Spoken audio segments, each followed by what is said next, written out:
യേശുവിൽ ഏറെ സ്നേഹമുള്ളവരെ, പുതിയൊരു ദിവസം നൽകി കർത്താവ് നമ്മെ അനുഗ്രഹിച്ചിരിക്കുകയാണ്.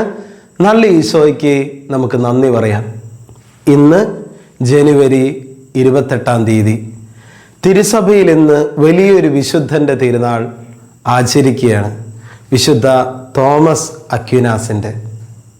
വേദപാരംഗതനാണ്, തത്വശാസ്ത്രജ്ഞനാണ്, ദൈവശാസ്ത്രജ്ഞനാണ്, വലിയൊരു എഴുത്തുകാരനാണ് ഇദ്ദേഹം. വിശുദ്ധ തോമസ് അക്വിനാസിനെ കുറിച്ച് ഇപ്രകാരമാണ് പറയപ്പെടുന്നത്: വിശുദ്ധനായ വിജ്ഞാനി, അല്ലെങ്കിൽ വിജ്ഞാനിയായ വിശുദ്ധൻ. നല്ല അറിവുള്ള എഴുത്തുകാരനായ ഒരു വിശുദ്ധനാണ് വിശുദ്ധ തോമസ് അക്വിനാസ്. പ്രിയപ്പെട്ടവരെ, എത്രമാത്രം ദൈവത്തെക്കുറിച്ച് അറിവ് അദ്ദേഹത്തിന് കിട്ടിയോ അതെല്ലാം അദ്ദേഹം എഴുതുകയായിരുന്നു. അതിനുശേഷം അദ്ദേഹം പറയുകയാണ്, ഈ എഴുതിയതെല്ലാം ദൈവത്തെ മുഴുവനായിട്ട് ഉൾക്കൊള്ളുന്നതല്ലല്ലോ, അപ്പോൾ ഇതുകൊണ്ടൊന്നും ഉപകാരമില്ലെന്നൊക്കെ പറയുന്ന വിശുദ്ധൻ, ഇതൊരു വൈക്കോല് പോലെയാണ് എന്ന് പറയുന്ന വിശുദ്ധനെ നമുക്ക് കാണുവാനായിട്ട് സാധിക്കും. അദ്ദേഹത്തിന് കിട്ടിയ ബോധ്യം, അദ്ദേഹത്തിന് കിട്ടിയ വെളിപാടനുസരിച്ച് ദൈവത്തെക്കുറിച്ചൊന്നും എഴുതി പൂർത്തിയാക്കാൻ പറ്റിയില്ലല്ലോ എന്ന് വിഷമിക്കുന്ന ഒരു വിശുദ്ധൻ. പ്രപഞ്ചത്തിലേക്ക് നോക്കി തന്നെ ദൈവമുണ്ട് എന്ന് പ്രൂവ് ചെയ്ത ഒരു വിശുദ്ധനാണ് വിശുദ്ധ തോമസ് അക്വിനാസ്. പ്രിയപ്പെട്ടവർ, നമുക്ക് കണ്ണുകളുണ്ട്, നമ്മൾ ഈ പ്രപഞ്ചത്തെയൊക്കെ കാണുന്നുണ്ട്, പക്ഷെ അതിന് പിന്നിൽ ഒരു അദൃശ്യമായ ദൈവികമായ ശക്തി ഉണ്ടെന്ന് നമ്മൾ വിശ്വസിക്കാറുണ്ടോ? ഈ കാലഘട്ടത്തിലൊക്കെ നിരീശ്വരവാദികൾ കൂടുകയാണ്, ദൈവമില്ല എന്ന് പറയുന്നവർ കൂടുകയാണ്.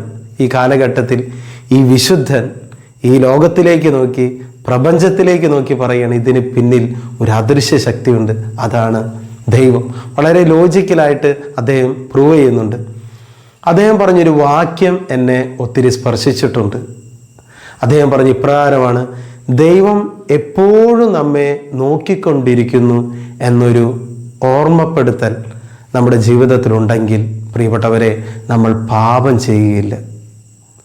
വിശുദ്ധ തോമസ് അക്വിനാസ് പറയുകയാണ്, ദൈവം എപ്പോഴും നമ്മളെ നോക്കിക്കൊണ്ടിരിക്കുന്നു എന്നൊരു ഓർമ്മ നമ്മുടെ ഹൃദയത്തിലുണ്ടെങ്കിൽ നാം പാപം ചെയ്യില്ല.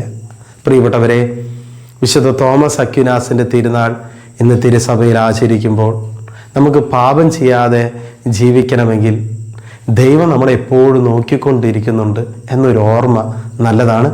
ഈ വിശുദ്ധൻ്റെ മാധ്യസ്ഥം പ്രത്യേകമായിട്ട് നമുക്ക് തേടി പ്രാർത്ഥിക്കാം.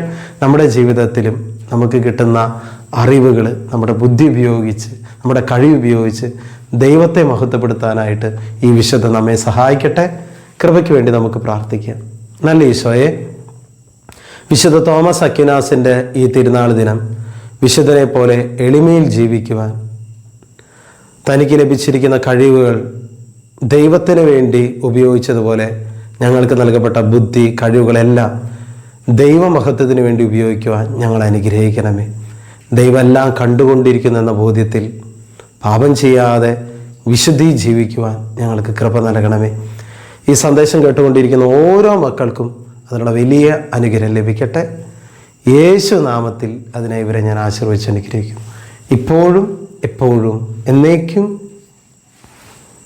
ആമേൻ.